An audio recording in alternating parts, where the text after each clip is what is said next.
ये है अफगानिस्तान, जो कि बहुत जल्द पूरी दुनिया को हैरान करने वाला है। किसी ने सोचा भी नहीं था कि बरसों से गरीबी, भूख और वॉर में घिरा हुआ अफगानिस्तान ऐसा कुछ अचीव कर सकता है। अफगानिस्तान दुनिया की सबसे बड़ी आर्टिफिशियल नहर बना रहा है, जो अफगानिस्तान की तकदीर बदल देगी। 285 किलोमीटर लंबी और 500 फीट चौड़ी इस नहर का नाम है कॉश टेपा कैनाल। इस नहर को बनाने के लिए अफगान गवर्नमेंट ने किसी से कोई एड, कोई इक्विपमेंट या कोई इंजीनियर्स नहीं दिए। और आज जब आप ये वीडियो देख रहे हैं तो करीबन 100 किलोमीटर तक इस नहर की खुदाई भी हो चुकी है। लेकिन अफगानिस्तान को आखिर इतनी लंबी नहर बनाने की जरूरत क्या पड़ी, और एक्सपर्ट्स ये क्यों कह रहे हैं कि ये प्रोजेक्ट अफगानिस्तान को इकोनॉमिकली ट्रांसफॉर्म कर देगा? आइए जानते हैं इन सब सवालों के जवाब। सच ये है कि इस वीडियो में सबसे पहले हम अफगानिस्तान की ज्योग्राफी को समझते हैं। अफगानिस्तान एक मुकम्मल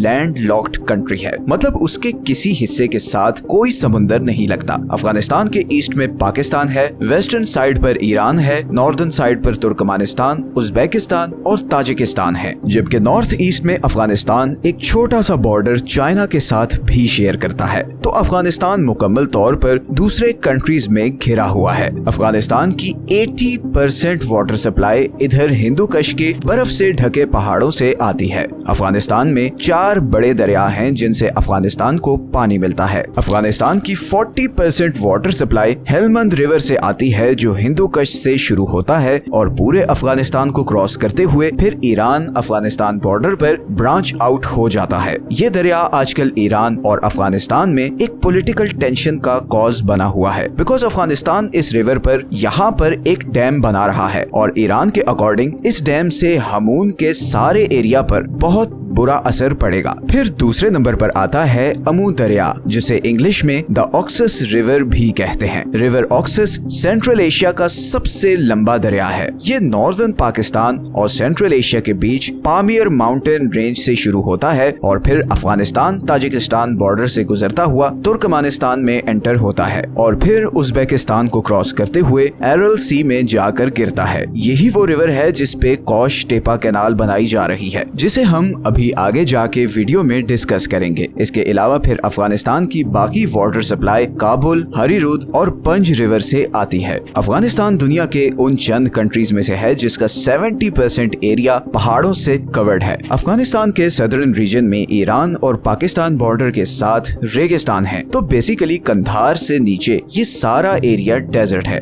अब अगर लोगों की बात करें तो अफगानिस्तान में बहुत ज्यादा एथनिक डिविजन्स हैं। अफगानिस्तान की टोटल पॉपुलेशन का 42% पश्तून्स हैं, 27% ताजिक हैं, 9% हजारा और 9% ही उज्बेक हैं और फिर बाकी अहमक, तुर्कमानी और बलोच वगैरह हैं। अगर हम हिस्टोरिकली देखें तो अफगानिस्तान सेंट्रल और साउथ एशिया का शायद सबसे इम्पोर्टेंट कंट्री है, बिकॉज यहीं से मुगल, तातारी, सूरी, गजनवी, अब्दाली और खिलजीज सब कॉन्टिनेंट में आए। अब अगर वापस अफगानिस्तान के वाटर सिस्टम पर आए तो ये सारे दरिया अफगानिस्तान की वाटर रिक्वायरमेंट पूरी करने के लिए नाकाफी हैं और इसीलिए अफगानिस्तान हमेशा से बहुत सख्त वाटर क्राइसिस का शिकार रहा है। लेकिन अमेरिका अफगान वॉर के बाद तो इसमें बहुत ज्यादा शिद्दत आ चुकी है। असल में अफगानिस्तान के इस सारे नॉर्दर्न रीजन में पानी की बहुत कमी है और इसी कमी को दूर करने के लिए अफगान गवर्नमेंट ने ये हल सोचा कि ऑक्सस रिवर से एक आर्टिफिशियल नहर बनाई जाए जो 285 किलोमीटर पर इस सारे नॉर्दर्न एरिया को पानी सप्लाई करेगी। इस कैनाल की मदद से करीबन 5.5 लाख एकड़ के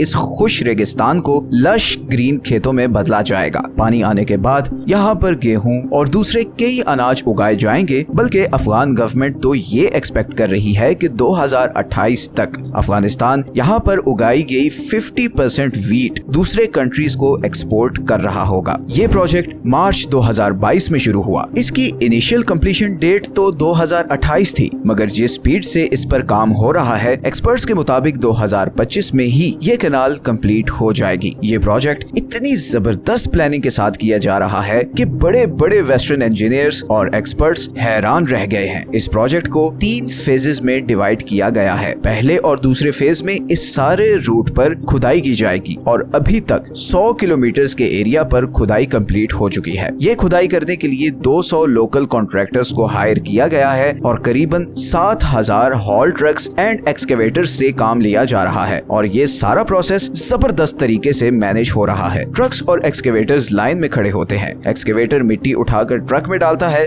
सुपरवाइज करने वाला इंजीनियर जब ओके करता है तो ट्रक ये मिट्टी लेकर नहर के किनारों पर डाल देते हैं। इस तरह इस नहर की कंक्रीट बाउंड्री बनाने की जरूरत भी नहीं पड़ती और एक नेचुरल बाउंड्री बन जाती है। ऐसी बाउंड्री जिसपे कोई एडिशनल खर्चा भी नहीं होता। इस नहर को कंक्रीट स्लैब से फिल ना करने का सबसे बड़ा फायदा ये हुआ है कि दोनों साइड्स की जमीन पर भी इरिगेशन हो सकेगी और ऑलरेडी अफगान गवर्नमेंट ने इस नहर के बॉर्डर्स पर सब्जियां और पौधे लगाना शुरू कर दिए हैं। ये खुदाई कंप्लीट होने के बाद यहाँ पर से वाटर पंप्स के जरिए करीबन 5 किलोमीटर के डिस्टेंस पर सारे खेतों तक पानी पहुँचाया जाएगा। एक और कमाल चीज ये की गई है कि इन खेतों में ट्यूब वेल्स के ऊपर सोलर पैनल्स लगाए गए हैं ताकि इन ट्यूब वेल्स और मोटर्स को चलाने के लिए बिजली की भी जरूरत ही ना पड़े। इस प्रोजेक्ट को लेकर काफी मीडिया प्रोपेगेंडा भी किया गया था, जैसे कि कई वेस्टर्न एक्सपर्ट्स ने कहा था कि अफगान इंजीनियर्स इतने कॉम्पिटेंट नहीं कि वो इस प्रोजेक्ट को एग्जीक्यूट कर सकें। इसी तरह ऐसी रिपोर्ट्स भी आई कि कॉन्ट्रैक्टर्स को टाइम पे पैसे नहीं दिए जा रहे, मगर हकीकत इससे बहुत डिफरेंट है। सब लोकल्स इस प्रोजेक्ट से बहुत खुश हैं। सबसे पहले तो हजारों लोगों के लिए जॉब्स क्रिएट हुई हैं। दूसरा, हमने जब इस पे थोड़ा डीप रिसर्च किया तो ये चीज भी सामने आई कि कॉन्ट्रैक्टर्स को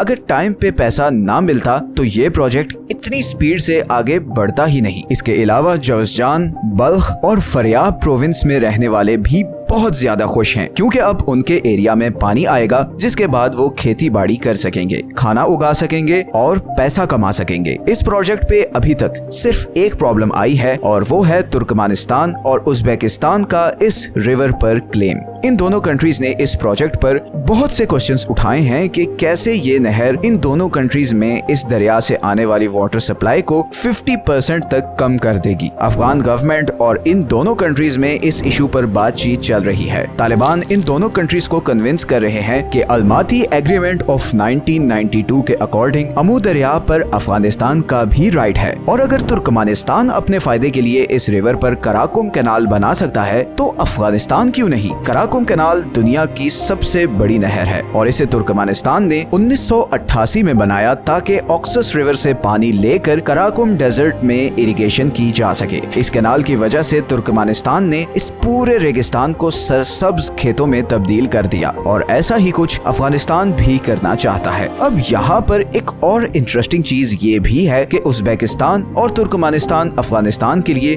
बहुत ही जरूरी है। अफगानिस्तान की करीबन 80% इलेक्ट्रिक सप्लाई इन दोनों कंट्रीज से आती है। इसी तरह अफगानिस्तान की एक्सपोर्ट्स का एक बहुत बड़ा चंक इन दोनों कंट्रीज से गुजरकर जर्मनी, नेदरलैंड, बेल्जियम और ऑस्ट्रिया जाता है। तो ये दोनों कंट्रीज इस नहर के बदले अफगानिस्तान से कई और चीजों पर नेगोशिएट करेंगे। पॉलिटिकली ये इशू जैसे भी रिजॉल्व हो, इकोनॉमिकली ये प्रोजेक्ट अफगानिस्तान के लिए बहुत बड़े फायदे लाने वाला है। अफगानिस्तान को अनाज के लिए किसी दूसरे कंट्री से एड नहीं लेनी पड़ेगी। चंद सालों में अफगानिस्तान में भूख का खात्मा हो सकता है और अफगानिस्तान अनाज उगाने में एक सेल्फ सफिशिएंट कंट्री बन जाएगा। अब जो कंट्री पिछले 40 सालों से जंग की आग में जल रहा हो, उसके लिए इससे बड़ी चीज और क्या हो सकती है। हम भी यही चाहते हैं कि अफगानिस्तान अब फाइनली अपनी इकोनॉमिक डेवलपमेंट पर जोर दे। जो कुछ पिछले 40 सालों से अफगान लोगों ने बर्दाश्त किया है, अब वो फाइनली ये डिजर्व करते हैं कि उन्हें भी